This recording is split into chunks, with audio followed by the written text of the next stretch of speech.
तकलीफ़ों से गुजरे बगैर कैसे पता चलेगा कि तुम्हारा रब मुश्किल कुशा है। बिन मांगे ही मिल जाए तो कैसे यकीन होगा कि तुम्हारा रब दुआओं का बहुत सुनने वाला है। अगर सब तुम्हारे साथ रहेंगे तो कैसे पता चलेगा कि अल्लाह के सिवा कोई अपना नहीं होता। नामुमकिन की तलब अगर तुम्हें नहीं दी जाएगी और तुम नामुमकिन समझकर मांगना ही छोड़ दोगे तो कैसे पता चलेगा कि अल्लाह मौजिज़े करने पर कादिर है। सुनो, तुम इंसान हो, इस काबिल नहीं हो कि उसकी मसलहतों को समझ सको। तुम हर हाल में उस पर यकीन रखा करो।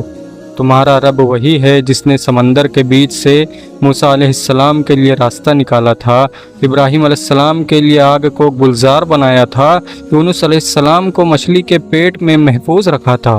हाँ, तुम मूसा और यूनुस और इब्राहीम अलैहिस्सलाम नहीं हो, मगर तुम्हारा रब वही है जो उनका भी रब है।